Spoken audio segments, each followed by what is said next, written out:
Gaspar, Baltazar e Melquior. Esses são os 3 reis magos que, pela tradição da igreja, nós recebemos e nós proclamamos esses reis santos. É claro que esta informação nós não tiramos da Sagrada Escritura, porque para nós católicos isso é uma coisa clara e simples de entender. Sabemos que a revelação de Deus não consiste apenas nas Sagradas Escrituras. A revelação de Deus é um conjunto, é um tripé entre tradição da igreja, o magistério e a Sagrada Escritura. Eles não andam separados, precisam estar juntos. E pela tradição antiguíssima da igreja, nós temos o nome desses 3 reis que vieram de longe adorar o Senhor.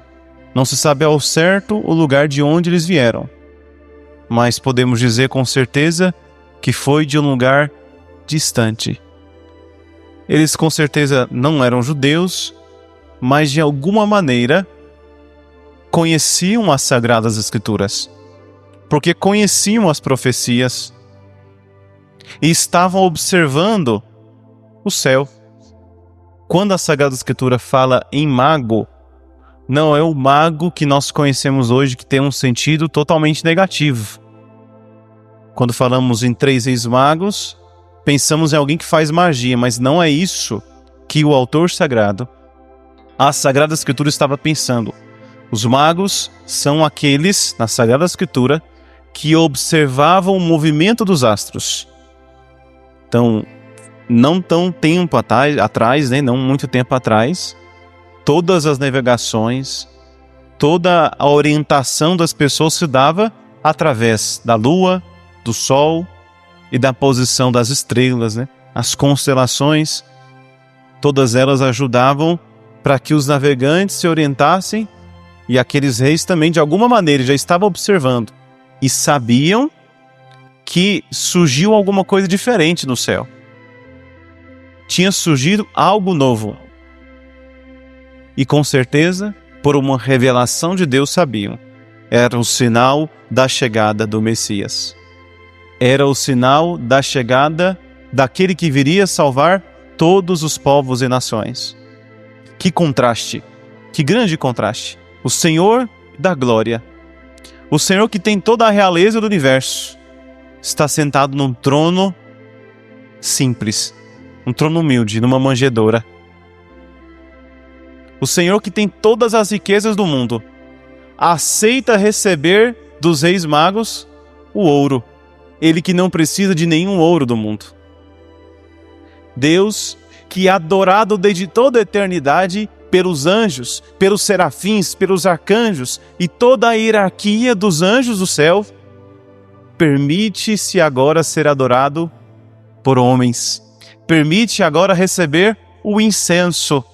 O incenso que na cultura judaica e também na cultura pagã era oferecido a quem? A divindade. Os judeus, quando iam ao templo, quando ofereciam sacrifício, também ofereciam o incenso, porque reconheciam no Senhor Adonai o único Deus. E esta, de fato, é a grande novidade para os judeus, que não existem vários deuses, mas um só apenas, o Salvador de Israel, o Criador do céu e da terra. E a mirra? O que significa a mirra oferecida por um dos 3 reis magos? Significa a humanidade de Cristo. O ouro oferecido para a sua realeza. O incenso, porque aquela criança era Deus, a divindade. E a mirra, humanidade. Aquela criança é ao mesmo tempo rei, Deus e homem. Talvez aqueles reis magos não tivessem essa noção como nós temos hoje, com toda clareza, assim esperamos. Mas ali havia uma profecia, havia um profundo significado. Escutamos agora no Evangelho que os reis magos abriram os seus cofres. E o que guardamos no cofre?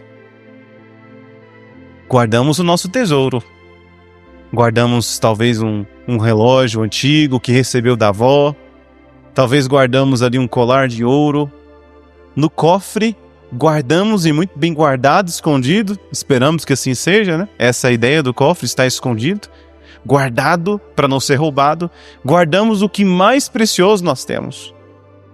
Os reis magos ofereceram ao Senhor a riqueza que eles tinham. Só que eles saíram mais enriquecidos do que antes. Esse é o mistério da nossa entrega a Deus. Vamos a Deus entregar o nosso coração, vamos a Ele oferecendo um pouquinho que nós temos, porque diante de Deus sempre será pouco que nós oferecemos a Ele, e voltamos mais cheios do que antes.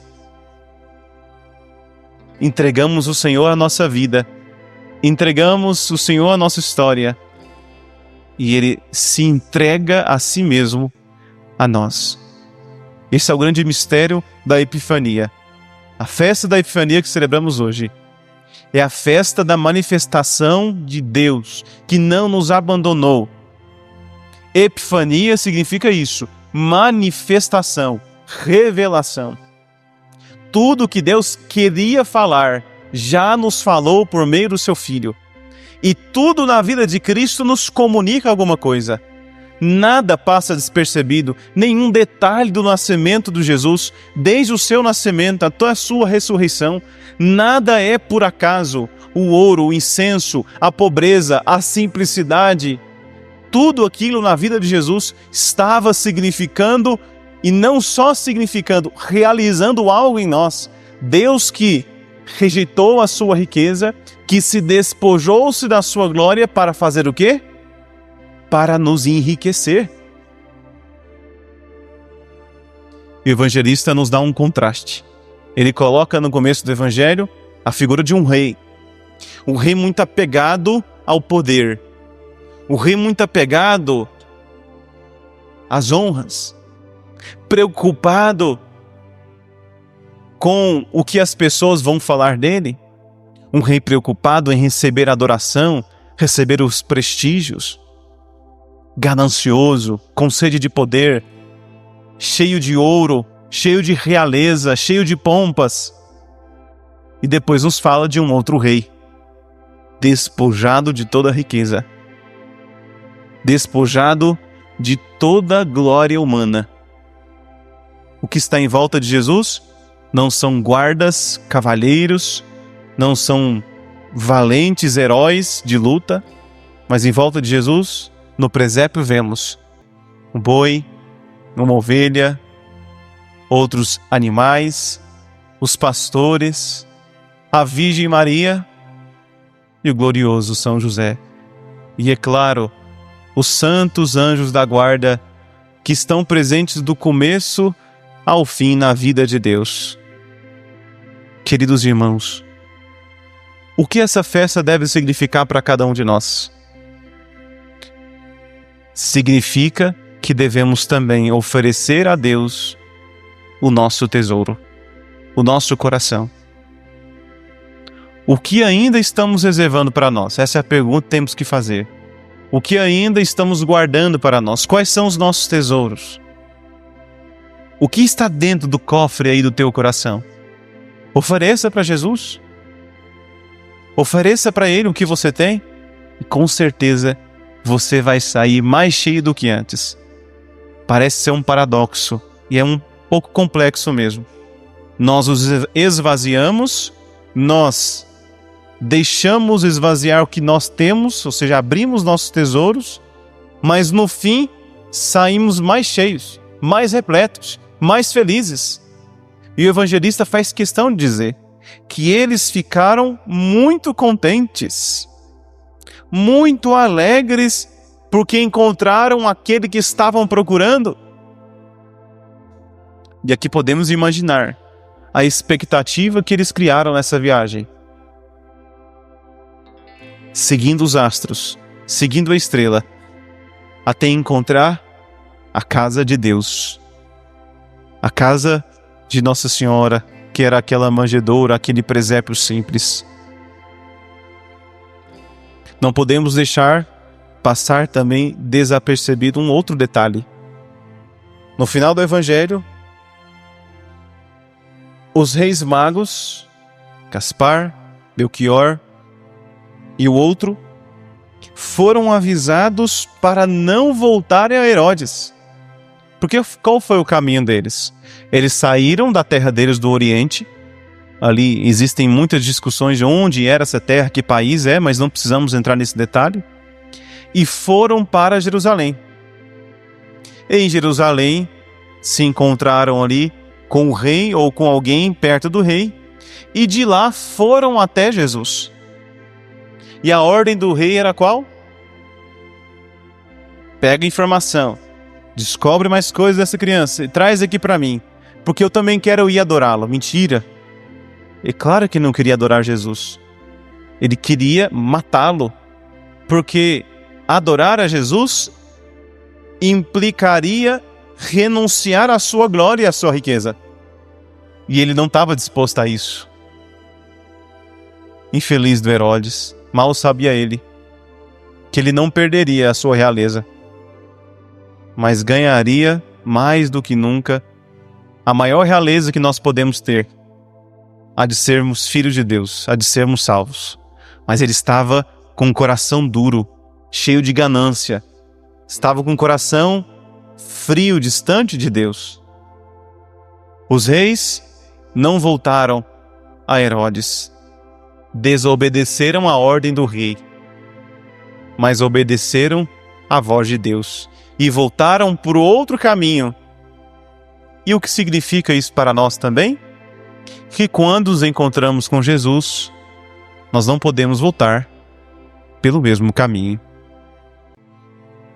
E infelizmente, isso acontece. Quantas vezes fazemos experiências de Deus? Quantas vezes recebemos milagres? Quantas vezes percebemos e vemos Deus falando conosco pessoalmente, nos mostrando o seu amor? E imagino que todos nós aqui hoje, alguma vez na vida, sentimos de alguma maneira tocados por Deus. Em algum momento da vida, por mais simples que seja, tenho certeza que Deus já falou com você, que Deus se manifestou e manifestou o seu amor a você. Mas nós não podemos voltar para o mesmo caminho, ou seja, não podemos voltar para a mesma vida. Não podemos ter as mesmas atitudes, não podemos fazer as mesmas escolhas quando nos encontramos com o Senhor. Algo mudou no coração desses homens. Algo foi transformado dentro deles. Não sabemos depois o que aconteceu na vida deles. Mas com certeza, a vida daqueles homens foram totalmente transformadas. Escolheram outro caminho. E com certeza, nesse caminho, continuaram encontrando a Jesus. Peçamos a intercessão dos reis magos, para que também nós tenhamos a coragem, a audácia, a força de abrir os nossos tesouros, abrir a nossa alma para a ação da graça, abrir o nosso coração para que a luz da estrela de Belém, a luz do nosso Salvador, possa penetrar no mais íntimo de nossas almas, para iluminar as trevas mais profundas do nosso coração. Que também a Mãe de Deus interceda por nós. Amém.